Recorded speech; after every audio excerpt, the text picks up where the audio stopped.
Good morning, Year 5. It is day 32, last Tuesday before half term. Woohoo! It makes a little difference now. I'll read the final page of the chapter from yesterday because we got slightly interrupted. Mason's coming. I kept quiet. Mum put a hand on my arm, but I shuffled down under the duvet, bringing it up to my neck. "What's wrong, Cole? Are you getting nervous?" she said. I shrugged. "I just don't want my embarrassing sister there," I said, glaring at my duvet. "Well, she's coming and that's the end of it," said Mum. "I'm sorry if you're ashamed of your sister, Cole. I'm pretty sure she doesn't feel the same way about you." And with that, she reached towards my lamp and switched it off. I turned over and curled up in the darkness. Falling asleep felt impossible. Every time I closed my eyes, I saw the painting and imagined everybody pointing and laughing after the big reveal. Or could it be possible that Marika was right and everyone would love it? I bounced from one thought to another in my head, and my head began to ache.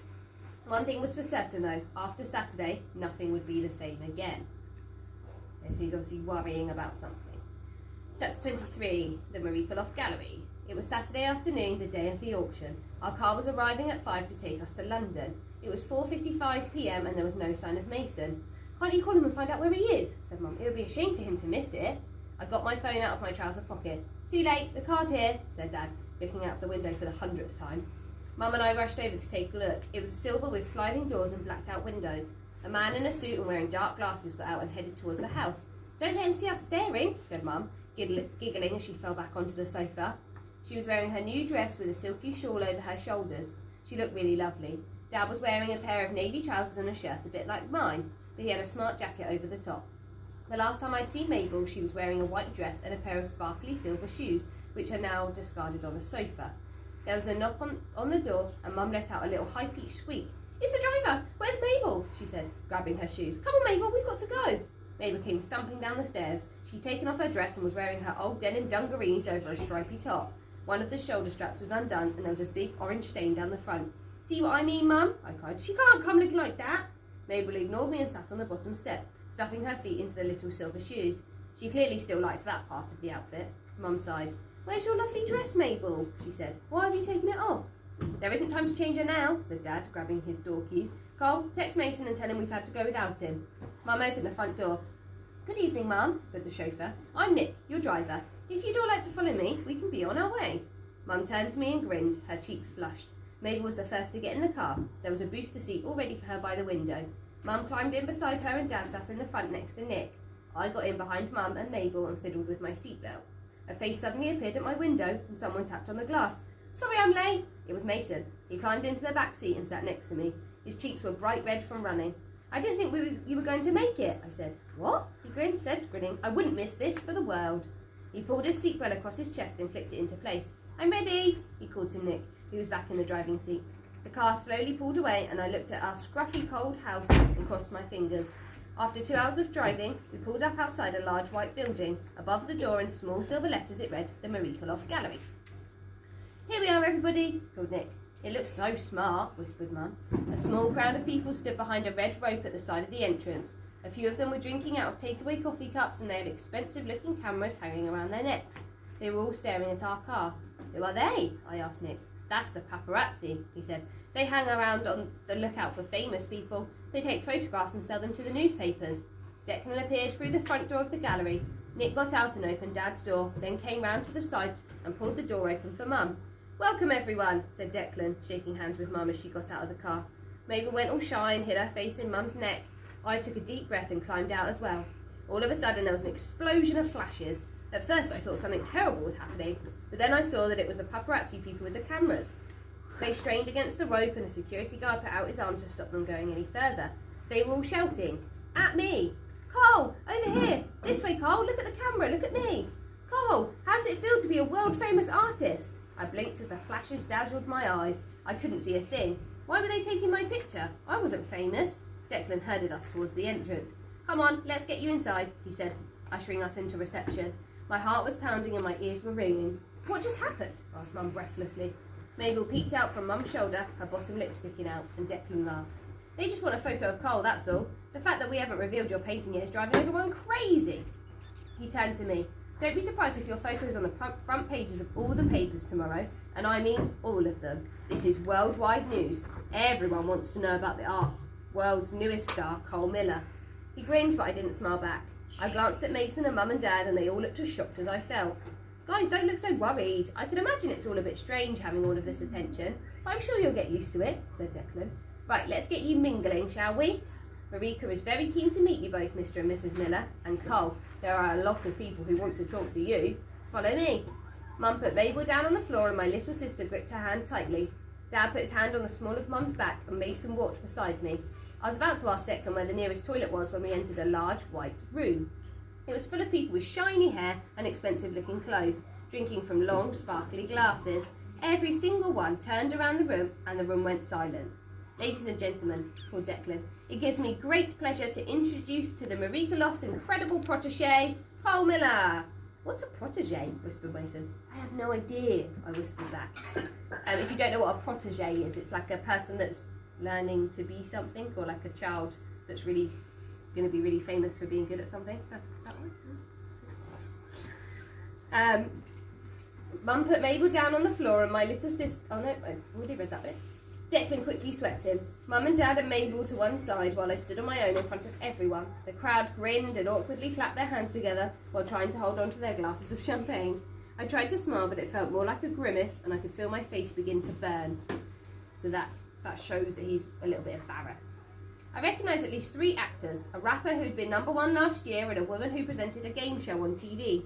Once the applause died down, some of the crowd came towards me, their teeth dazzling white. Cole, how marvellous to meet you, said the lady in a long blue dress. Are you looking forward to this evening? I smiled back at her. I guess so, I said. She looked around her and then leant in towards me, using her hand to shield her mouth. Tell me, do you have a whole pile of paintings in your studio ready to be sold? I'd be very interested in buying them, you know. Very interested indeed. I don't have a studio, I said in my best posh voice. I keep them under my bed. The lady in the blue dress blinked at me for a moment and then threw her head back and began to laugh. Oh, Jeremy, she said to the large man standing behind her. He's such a darling. My family and Mason pushed their way back to join me. Did you find it? Is it with me? Someone who is helped by an older or more experienced person. Someone who is helped by an older or more experienced person. So Marika is helping him, kind of thing. You okay, champ? Said Dad, whispering in my ear.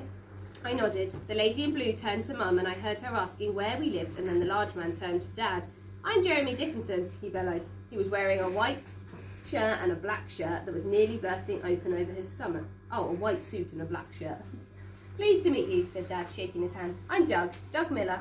Good to see you, Doug, shouted Jeremy. What an incredibly thrilling evening for you all. He didn't seem to be able to talk at a normal volume. I expect he spent a lot of time at loud parties. Yes, we're all really excited, aren't we, Cole? Mabel appeared by Dad's side and tugged on his arm, and he picked her up to his hip. So what is it that you do, Doug? Said Jeremy, looking at Dad inquisitively. Do? Said Dad. Mabel started tugging on Dad's earlobes. She pulled one, then reached around his face for the other. Stop it, Mabel, he said quietly. I looked up at my dad as he took Mabel's hand off his ear. Ah, said Dad. Well, as you can see, I've got my hands full with this little one. Jeremy paused for a moment, then erupted into possibly one of the loudest laughs I've ever heard. No, old chap, he said. I don't mean right now. I mean, what's your job, your employment? Are you in the city? Are you in finance? Mabel had stopped pulling Dad's ear and was staring at the man. Dad moved her over onto his other hip. At the moment, I'm a full-time parent, said Dad. My wife Jenny works and I look after the kids. Jeremy blinked at Dad. He paused for a moment. Why? He said. Well, I'm sure you know what childcare costs can be like, said Dad, smiling. Until I can find a job that fits around the children, we just decided it would be better if... But Jeremy had apparently spotted someone he knew in the crowd. Bianca! He bellowed, completely ignoring the fact that Dad was halfway through a sentence and marching off to the other side of the room. As he disappeared into the crowd, it slowly parted and there was a hushed silence as someone made their way through. It was Marika Loft. She was wearing similar clothes to the one she'd worn at our school. Wide-leg trousers, high heels and a shirt, but this time her outfit was grey. Painting a sky and blue felt like a lifetime ago. I watched as she said hello to Mum and Dad, shaking their hands and giving them the biggest, warmest smile. Then she came towards me. How are you, Cole? She said, putting her arm in mine. I'm okay, I croaked. I looked around me, but my family and Mason had already been swept away into the crowd. You should be very proud, she said. It's an incredible piece of work. It tells such a story. I nodded. My throat felt dry, and when I swallowed, it hurt. A man appeared in front of us. It was Declan. Can I just interrupt you there for a moment, please, Marika? He said. We want to get a photograph of Cole next to the cloaked painting before the big reveal. Cloaked? I said. The painting is covered with a sheet, said Marika, her violet eyes twinkling. We're going to unveil it just as the auction begins. My heart raced. I looked around the room at all these people waiting to buy my picture.